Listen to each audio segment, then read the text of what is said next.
has been M.A.S.H. Follow the zany antics and bullets burst around them, snatching laughs and love between amputations and penicillin. Follow Hawkeye, Trapper, Duke, Dago Red, Painless, Radar, Hot Lips, Dish, and Staff Sergeant Vollmer as they put our boys back together again. Starring Donald Sutherland, Elliot Gould, Tom Skerritt, Sally Kellerman, Robert G. Wood, Rick Nealon, and Bobby Troop. Goddamn Army. That is all. Hello, everyone, and welcome back to the Not Content Podcast. My name is Jerome Cuson. It is a brand new month, which means we have a brand new theme. We are returning to Robert Altman as we will be once again discussing 4 of his movies. Tonight, we are going to go back to the movie that really made him famous and pretty much gave him his career, really, and that is the movie that ultimately became one of the biggest television shows of all time, including the highest rated scripted episode of television of all time. That would be the M.A.S.H finale. But we are going to go back 13 years earlier and discuss M.A.S.H from 1970, Robert Altman's big box office hit that also was nominated and won a number of Academy Awards. And we are going to be pairing that, of course, the first Tuesday of the month. We do the right match, and we will be pairing that with a star-studded 6-man tag team match. In many ways, this is chaotic as the movie itself. It is a WrestleMania 3 preview as the Macho Man Randy Savage, the Intercontinental Champion at the time, teams up with Harley Race, as well as Adrian Adonis, and they take on Ricky Steamboat, Roddy Piper, in what was thought to possibly be his last appearance in Madison Square Garden, as well as the Junkyard Dog. And of course, please leave a 4 or 5-star review so to help people discover what we are doing here through Apple and Spotify. If you are on YouTube, please like and subscribe. Click the bell icon for notifications. My co-host, of course, is Brian. And Brian, we are returning to Robert Altman, which, given the month we just had with 2 big superhero movies, we're kind of going in a very different direction with Robert Altman, but we are going to be discussing probably his most famous movie tonight, and we will also, as part of this month, be discussing his last movie. So, Brian, how did M.A.S.H treat you? Look, it's a fun watch. It's just hard to follow the storylines, and I think maybe when I watch this 3 or 4 more times on top of the 3 or 4 times I've already seen this movie, I'll pick up more into the storylines. I did not. I probably should have, but I was kind of challenging myself. No, This is one of the few times that I didn't do so because I was watching it on a stream, wink, wink, a priceless stream, wink, wink, that didn't have that option. I watched it on the archive, but at least it was a 1080p rip, so the quality was really, really good. So I'll admit that, and I actually had headphones on at the time as well. It's just that auteur style of Robert Altman where he's just gonna like confuse the sound editor so much that he's going to have so many layered tracks of dialogue because there's like 8 people talking at the same time. Total Robert Altman, but at the same time, it's like, that's part of the auteur style of his, and it's kind of like almost like a checklist at this point. Are we going to have a scene where a bunch of people are talking over each other? But it's really fascinating because it kind of reveals each one of their characters in a little weird way. That's what we're expecting at this point. Even though it's one of his first films, we've kind of already experienced that with his other 4 films that we watched back earlier in the year. But I really think, like, despite me not liking the story, I would say not liking because it's hard to follow. I love the design of this movie. I know that this is kind of shot in the outskirts of LA because every time I see like those mountainy areas around Chatsworth, I just know that like that's where they film M.A.S.H. You know what I mean? Like, because it's so obvious. But it's a cheap location, right? But it's also like, if you got a cheap location, let's make the location look really real as possible. And so there's so much details in the set, which is something you get from a Robert Altman movie. And there's so many details and designs for the characters themselves. All these characters have these different flaws and characteristics that are so unique. I think that's kind of the appeal of this movie. And also at the time when this released, this was like the heart of the Vietnam War, even though this is the Korean War. But that sentiment of anti-war was very much in this movie. I'm guessing that's why like it really kind of like stuck with a lot of people or struck a lot of people at the time when this came out. And no wonder it kind of became a show, because this really feels episodic. Like every 20 minutes feels like a different story coming up and popping up. Like it feels like we're gonna like follow this one story throughout the movie, but it doesn't do that. And even at the end, it's like the last 20 minutes are its like own story as its own, which becomes like a sports kind of I episode. mean, it becomes an underdog sports movie for the last 20 minutes, which is not what you're expecting when you sit down to watch this Who's movie. really the underdog in that story, Jerome? Because that was one hell of a ringer. Come on. Yeah, so I do feel the need to put a content warning on this episode. We are going to be discussing suicide, obviously, because of not only theme song but the themes of the movie. This is also a film that has a number of problematic elements, not just related to misogyny, sexual harassment, but also the racism element. There is literally a black character called Spear Chucker Jones. I don't feel the need to explain why that is racist. If you can't figure it out for yourself, then do some Google searching and just be very, very careful. But this is a movie that is in so many ways the catalyst for the careers of Donald Sutherland, Elliot Gould as well, Robert Duvall. I mean, you look at what the next 10 years of their careers look like, and it's pretty amazing just to think of where they would go. And we will be discussing more Elliot Gould next week, in fact, when we discuss another Robert Altman and Elliot Gould collaboration. But I mean, they're really the two stars of the movie, and obviously, you have a number of other actors sprinkled throughout, including Robert Duvall, as mentioned, playing the very crucial role of Lieutenant Frank Burns. And you also look at just some of the other, you have Tom Skerritt. Like Tom Skerritt looks like a baby in this movie. You also have Roger Bowen as Lieutenant Blake, the most checked out Lieutenant Colonel you could ever see. Rene Auberjonois, who I probably most associate him with Star Trek DS9 at this point. And of course, Sally Kellerman in really the most important female role in this movie, playing Major Margaret Hot Lips Houlihan. Boy, did she get treated very poorly in this movie. It's a tough role. I think she does an incredible job with it.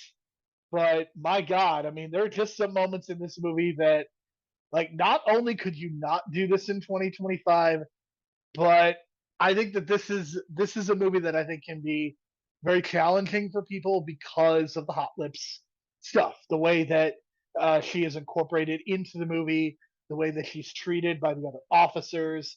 Like that is the stuff that I think makes this a hard watch for people.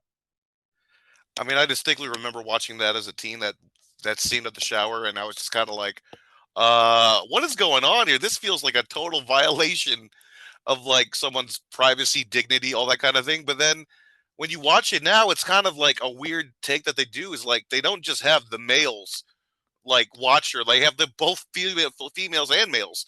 So it's like, whoa, it's like, did they just really have it out for her? I mean, it's incredibly problematic. I mean, I think they would say that, oh, the other women are watching, so that makes it okay. But that actually, I think that's their thinking. But I think if they just kind of made the script more where they just really just did not like her, because I don't think she's unlikable. I think she's just kind of out of her element. You know what I'm saying? It's like she's used to like strict, military style, army style organization, and this is not what this unit is. This M.A.S.H unit, military, surgical, whatever, hospital. I forget the A part. But, it's just like these guys are just there because they've been drafted or they don't want to be there. They just want to be regular doctors, and they're stuck in Korea in this war they don't want to be in, which is why everyone is completely mentally checked out, which is like the dark humor of it all. So her coming in with this organization and like, I want to be, we should refer to it as like our proper names, not this Hawkeye stuff. And then they just get mad at her. So I guess it's understandable, and which is why that the Robert Duvall character clicks well with her and they hook up because he's very conservative and Christian. So it's almost as if like you got this clash of like liberals and conservatives and this little unit going on, and the liberals are kind of like outweighing the conservative viewpoint, which kind of makes sense for this anti-war sentiment. That's, it's 1970, Vietnam is not done yet.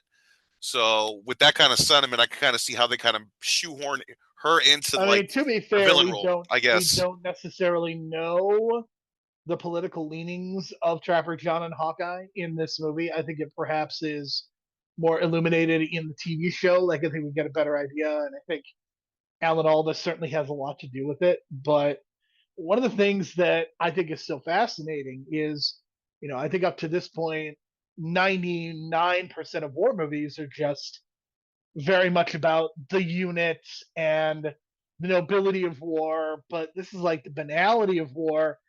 And you're also in a situation where you're not focusing on like grunts who are just disposable. Like, these are surgeons. Like, you can't get somebody to crack open a chest like you can with Tom Skerritt and Ellie Gould and Donald Sutherland's characters. So they have a lot more agency than your typical private in the military, because what they would probably tell you is like, nobody else can do what we do. Surgeons are inherently weird anyway. Like, if you've ever watched any medical drama, like, they have a very specific personality. And I think that, I mean, imagine if you spent every day of your life cutting human bodies and operating on them and moving organs and stuff like that, and saving people's lives after a gunshot wound, or removing a tumor or something like that, you would probably have a very different perspective on life too.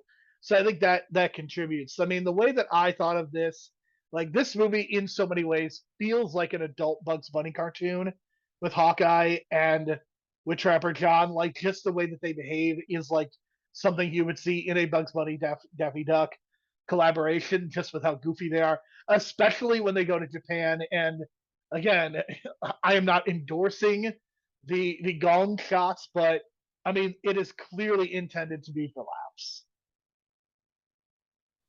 Yeah, there's also some weird stuff going on, not just with the Japanese section of the movie, but like this idea that I guess they have a child slave labor gimmick going. I I don't know if he's guess a child. I mean, it's because possible. there's a I did watch like one of the few episodes of M.A.S.H that I have seen. One of them, it did involve like a little girl getting sold to a soldier, and like Alan Alda, which is the same character in the movie, Alan Alda just getting so furious about it, just like no way that's happening.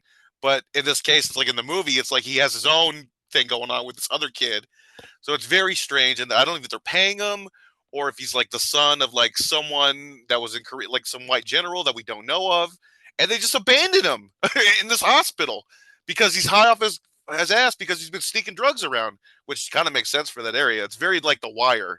You know what I mean? Remember that kid from The Wire that snuck the drugs around and finally got OD'd in like season I 3? mean, they're having fucking martinis. I mean, again, this is not your typical like military outfit. And again, like, clearly the subtext of this movie is this is Vietnam. Like, it is nominally Korea because that's what we have to do in order to get the movie made, probably. Like, we can't cover what's actually happening, but like, this is intended to very much be a commentary on Vietnam and just how awful the war is and how random it is. And I mean, it is not only played for laughs, but I mean, you do get a person that wants to commit suicide because they are unable to perform, let's just say, and they are eventually able to perform.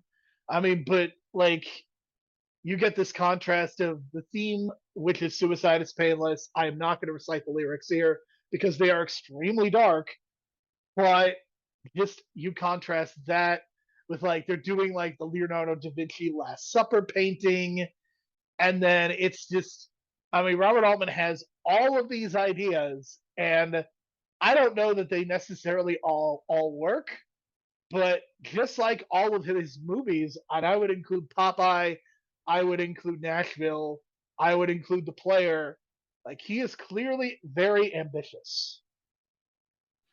Yeah, and you can kind of see like I can see like Robert Altman liking a Rick and Morty type show in today's world if he was still around. You know what I'm saying? Because it's that same kind of like response to insane, absurd situations that they're thrown in, like being surgeons in this war that they don't want to be in. You know what I mean? It's like, how else would you respond by just not, you would have to rebel some way, somehow, by breaking the rules or getting into alcohol or getting into the drug bin and stealing a bunch of drugs. Because not only that, like there's a whole layer of a dialogue of like the announcer on the PA that there's like a whole storyline going there, like too, if you kind of pick up on some of the details about like stuff is missing, please don't, please don't steal this, please don't go over there, there's an infection here, it's because There are people are some fucking funny ones too. around. Like there are some that are just there are some that don't go anywhere, but there are some that are very funny too.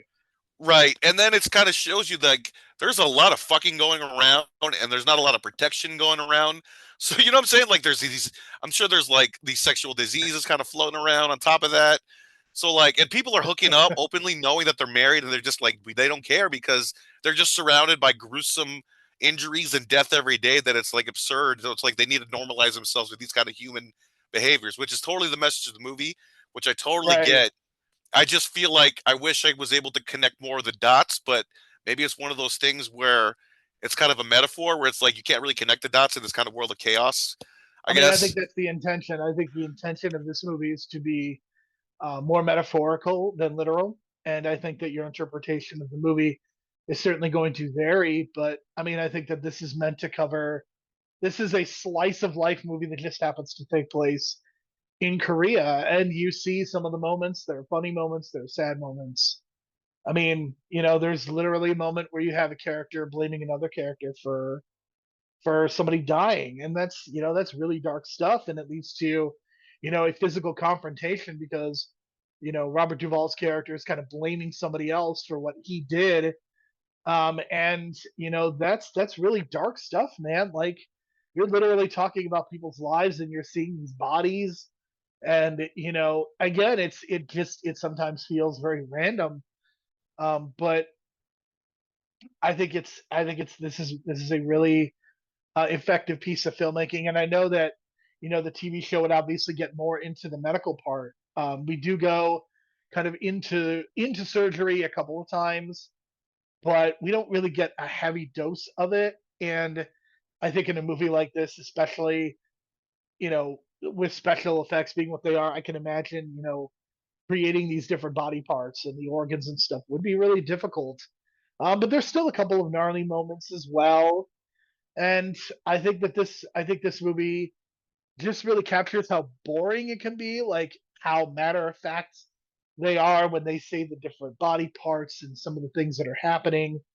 Like I think that's the thing that I think would take people aback, especially at this time. We don't have like at this point people have seen ER and they've seen enough medical dramas to kind of at least kind of know the rhythms of and how gnarly it can get sometimes.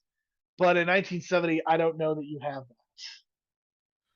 I mean, the closest thing that was probably the most gnarliest was like the amputation of the leg, which we didn't see on camera, but we heard it.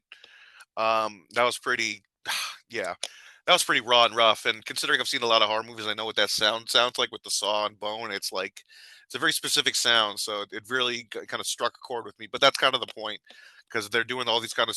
And if you notice too, like the surgeries they're doing, it's like it's multiple surgeries in a room, which you would never, ever, ever do nowadays, right? Like because that's so unsanitary to think of. But this is like I mean, 1953. because I don't know. Like obviously in an I know it's isolated, like what they can do at the time. It's like the best they can do, but it's like so but they're crazy to also in think a of those. war Yeah, situation too. Like I don't know. Like we can say that, but like in a war situation, maybe it still does resemble something like this. Maybe there is more I know. It's just separation. It is more insane. It's just so insane sanitary. to think about. Like because there's multiple surgeons going back and forth sometimes in the screen, going between different surgeries and nurses and stuff. So it's like, oh my god, I can't imagine the contamination. And sometimes like they got to go so fast that they can't even like wash up. They have to like start I mean, surgery, what then I would suit up. tell It's like you, brutal. is HIV probably changed a lot of what you saw in M.A.S.H. I'm sure a lot of that goes away with the discovery of the HIV virus. I'm gonna guess that Yeah, that's there, I those know, I things know. are It's gone. just so crazy to watch for like 55 years ago and how I mean, I know it's 55 years ago made, but even if you add the math, it's like 70 years ago, right? So it's Right. just insane like the way that we were treating like patients back then. And now that we know more, it's just one of those things that I I was mean, just kind of like eye opening. if you look at the medical history of this country, I mean, there was a time when we didn't even wash hands, And the person who suggested that we wash our hands was pretty much put in an insane asylum and basically had his career ruined because he suggested that. I mean, it's pretty dark, man. Like putting leeches on people, bloodletting. Like this is the shit Oh yeah, that we that's were some stuff doing. that, yeah, as I recall from And this history is post class. Civil War. This isn't even like the Civil War obviously had a lot to do with that, but like if this is part of the problem that we don't teach our history properly. Like if we taught history properly, like people would know about this and they would be pretty revolted and disgusted just by some of the things, just how horrible things were, and still are in a lot of ways. I mean, obviously things are a lot more sanitary, but anybody who has had an interaction with the healthcare system could tell you how bad it still is. But in terms of this movie, was there anything? I mean, again, I think we focused a lot on some of the darker elements, but what were some of the laugh out loud things that you noticed? Anything that Well, I struck? mean, I would say the funniest part was probably the football game because that was the more traditional comedy style sports thing that was in the movie. And I guess with the needle in the arm, I laughed my ass off the most because that's like the most ridiculous thing I've ever seen in any simulated fictional football game. And I've seen the Longest Yard remake, you know what I'm saying? So, I mean, how do we describe it? Like the doctors hide a needle on the field and then they inject one of the players on the other side without him knowing somehow. And he just passes out because he's like all drugged up now. And then they throw the ringer in and he's I guess the funny part too that I guess is kind of like funny now because of like you figure now in the NFL everyone's a professional kicker. No one ever misses their extra point kicks. And last year, I don't know what was the record year. I know it was kind of recent, but we had a couple of bad years with some kickers missing some big Well, the points. extra point used to be like a non-entity because it was like 18 yards and now it's 33 yards. So it is slightly more Right. competitive now. But in this movie in 1970, in the old school rules, when it's closer, it's like they can't even get him. It's like they had to go 3 touchdowns to get 18 points, which I found hilarious. Knowing like in the common sports world, like damn, they can't even get an extra point, and they had 3 tries. You know what I'm saying? And not only that, there was at one point they had a safety against them, which I was like, God, that's so bad. But they ended up winning because of the ringer, and I guess they were just kind of competing for money. To be frank, like that was just 10 Yeah, grand, right? it was about gambling. Yeah, it was ultimately about gambling. There's three things I want to point out. Again, Lieutenant Blake is just completely checked out. Like throughout the movie, like he is in bed with women, drinking booze, like he's putting together toy boats. How much did you notice how checked out Colonel Blake was? The moment that he cut off this general, that is, I guess the general's his ranking officer, right? And he just kind of like hung up on him at like mid sentence, and I was like, wow, this guy really don't give a fuck. And then as soon as like even when like the nurse that's we talked about earlier that complains and she's the more traditional type, just completely ignores all the complaints, and it's just like that's why she has to try to go higher up, and it backfires. But it's like the dude just does not give a fuck. And like at one point he's just lying in bed with his girl, probably married too, and they're just like having a casual conversation about like what to do next, and he's just like drinking. So again, the martini bit I thought was like a good recurring And gag. I mean, the fact of the matter is, like, he's the ringleader of the football team and of gambling and taking all the money. I mean, just Oh, and then the completely at fact the that he top. had no idea how to call plays was great. I thought that was like I mean, that's perfect.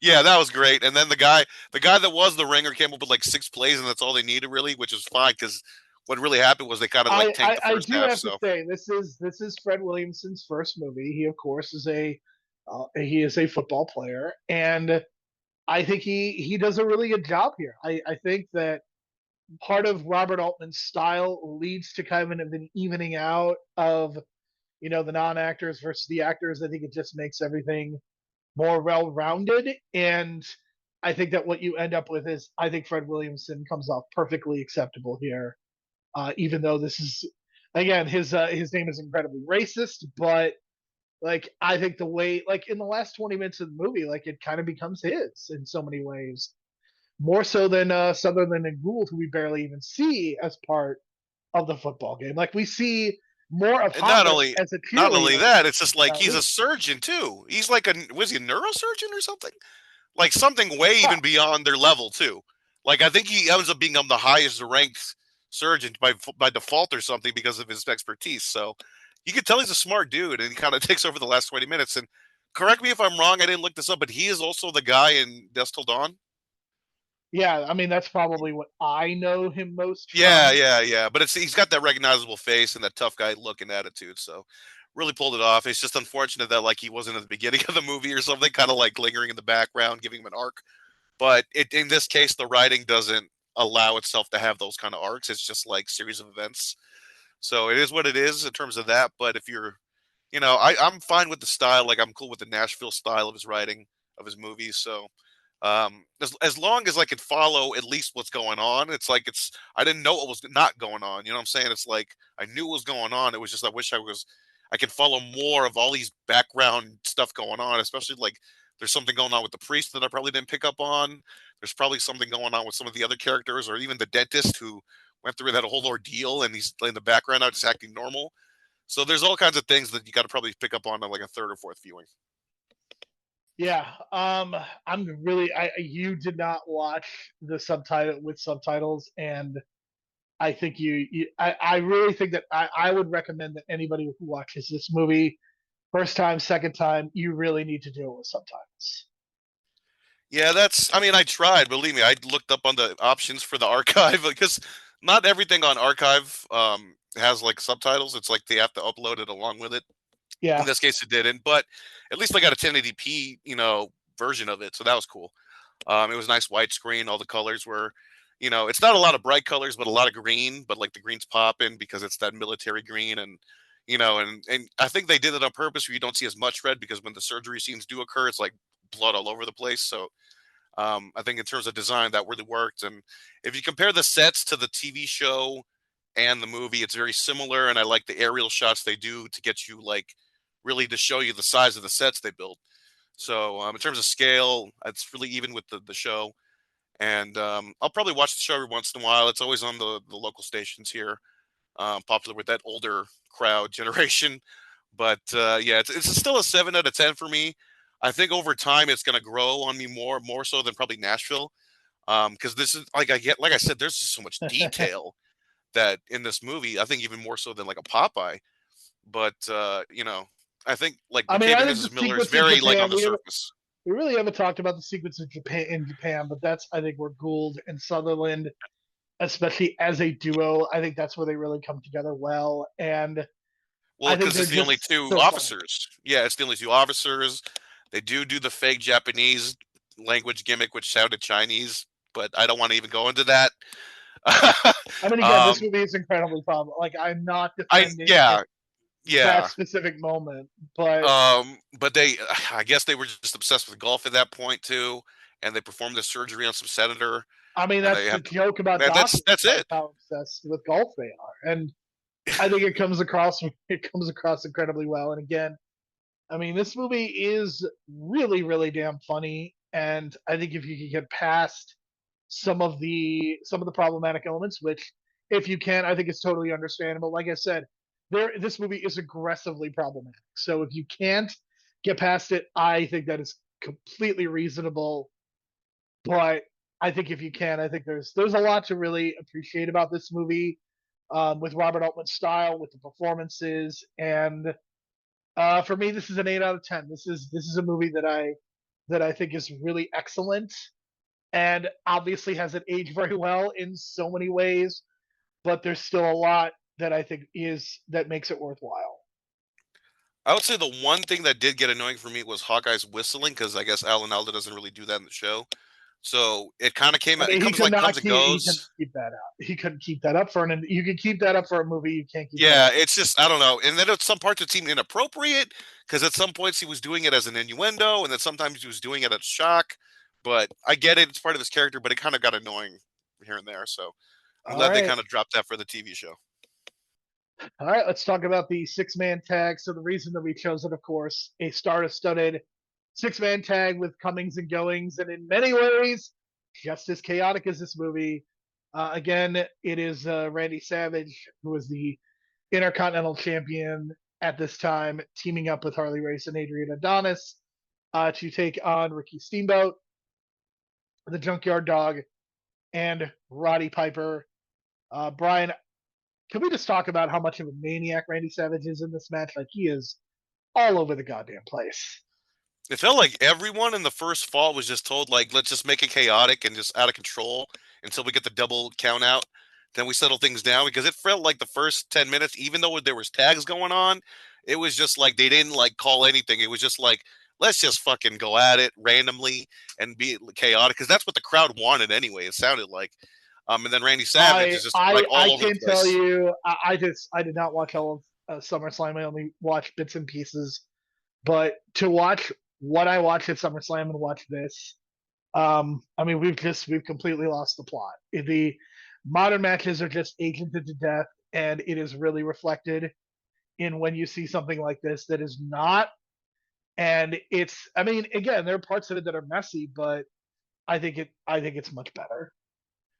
The chaos and like because they try to do tags, but then after 5 minutes they just gave up and they make a joke about it on commentary, and you got Slick on commentary. This referee is like 80 years old, and I love it. I love old people refs, because you can do stuff like this and you can get away with it because he's too old to like keep up, and that's the joke. And they even mentioned it on commentary, like either let's just have no tags or like tornado, like let's just pick one or the other. I mean, you have Gorilla Monsoon, so Gorilla Monsoon will shit on the referees. I guarantee you, he will shit on the referees. That is his job when he's on commentary. But it's weird because his partner, it's not Lord Alfred, it's not Jesse, it's not even who are some of the other, like, it's not Ernie Ladd or some of the other people, or Mean Gene or Pat Patterson. It's Slick. And let me tell you, after listening to him commentate this match, I can see why Slick was not a frequent commentator on WWF events.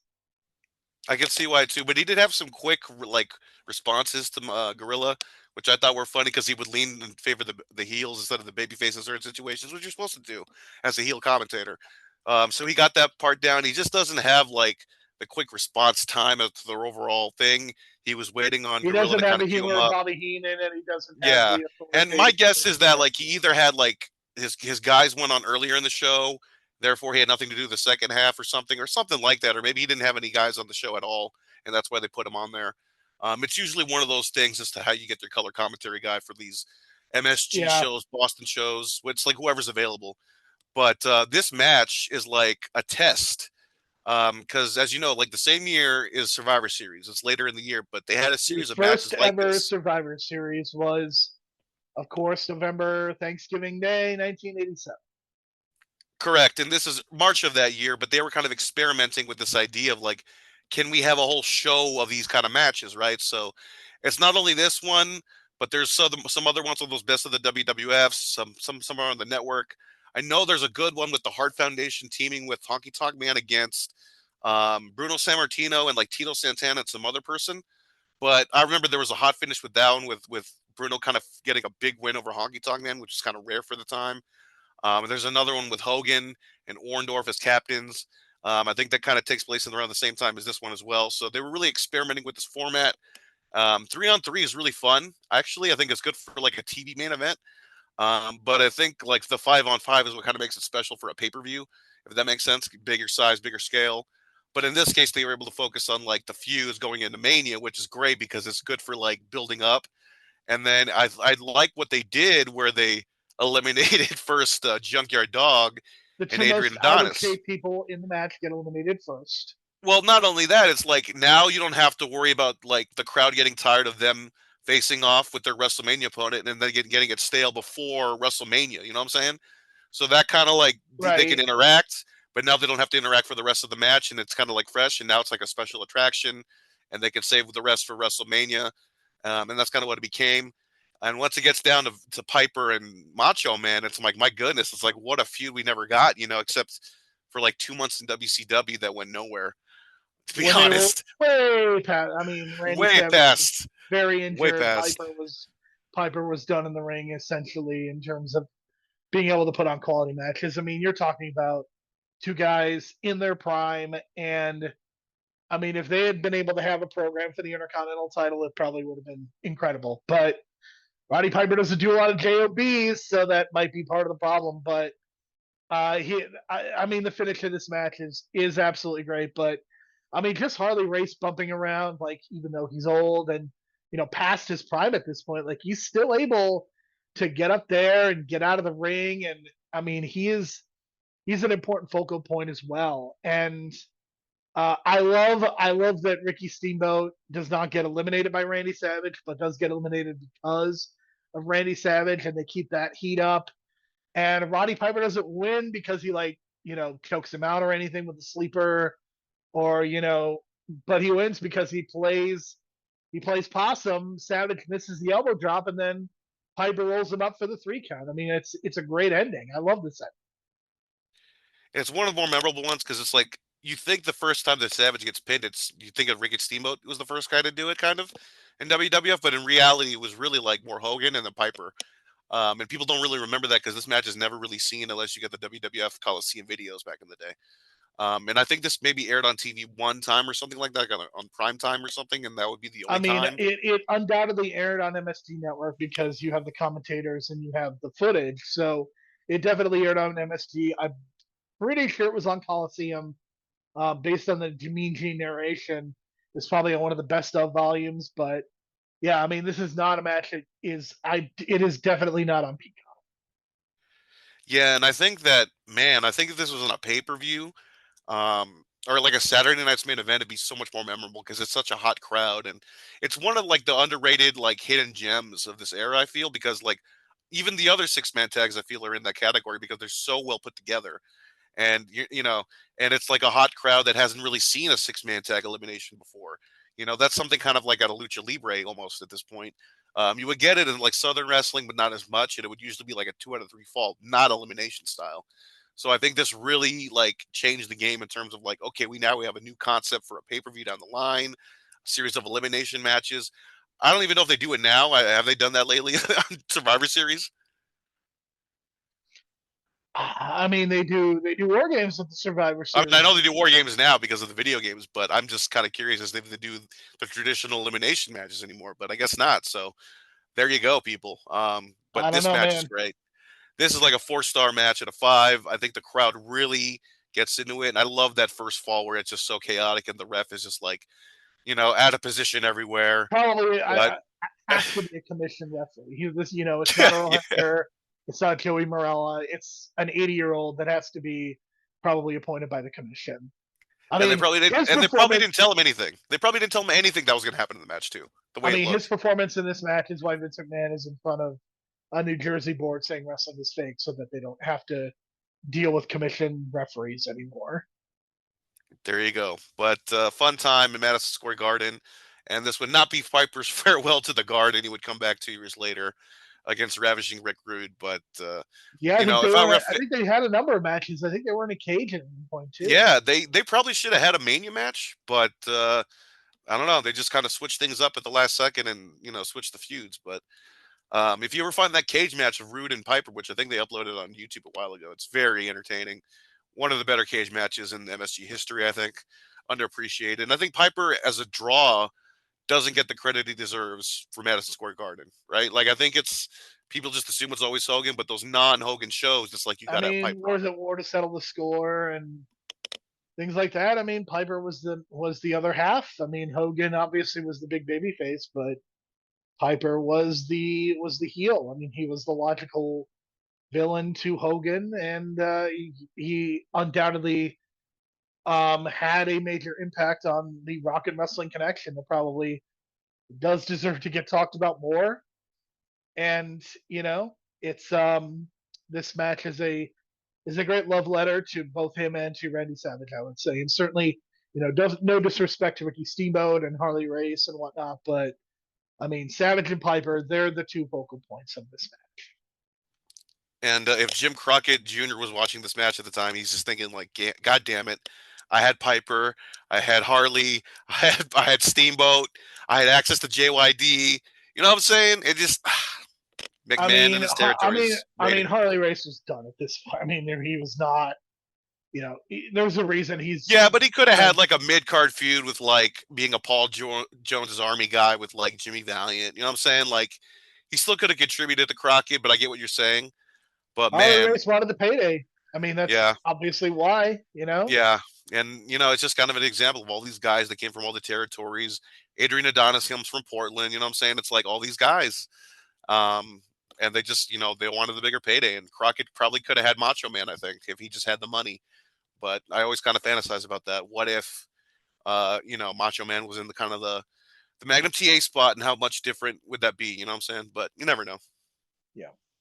All right, Brian. Next week we are going to be discussing a Robert Altman movie that is very different, I would say, in terms of the kind of movie that it is. It is much more of a noir, but it does have one of the stars of M.A.S.H as the focal point. Brian, next week we will be discussing The Long Goodbye. So the reason I kind of wanted to have this on the list for this month is because like it's been kind of popping up every time I look on the schedule for the New Beverly. It feels like it's played every year, and it feels like in LA it's got this, I guess because it's noir, LA noir kind of vibe to it. This kind of like subtext to it, I guess. I don't know too much about the plot, but all I know is that it's like a mystery thing, and Ellie Gould's like the main detective, and it's shot in the Robert Altman style because it's Robert Altman. And based on what I love about the player, I'm kind of curious to see how he does it in the 70s. So that's why I wanted to kind of put that on the list. And I'm kind of looking forward to what style he's going to come up with in the 70s in terms of the noir, because we know how good he did in the 90s. I want to see how he does it in the 70s with a young Elliot Gould who's coming off M.A.S.H, where he just, if you look at what he looked like in M.A.S.H, he just looked like he came in, didn't shave for 6 months, came out of bed and just came in to the set. And he's kind of cleaned up in this one. So I'm kind of curious to see like if he can kind of pull off that sexiness that I've heard about from female interviews at this around this time, that he was kind of like not an idol, but like not a sex idol, but like one of those sexy lead actors of the time, I guess, which is why they kind of casted him as the dad and Friends, right? Like they kind of played off of that. So we'll see, and I'm looking forward to it. And I don't really even know the rest of the cast. All I know is just about him. So I guess that's a good start for like not knowing what's going to be coming in the noir movie. So. Yeah, I mean, we are looking at two movies at the beginning of Robert Altman's career, and then we will be fast forwarding to the end as we will be discussing the final two movies of his long and illustrious career as well in the final 2 weeks of August. So for Brian, I'm Jerome. Thank you so much for listening. We will talk to you again next week.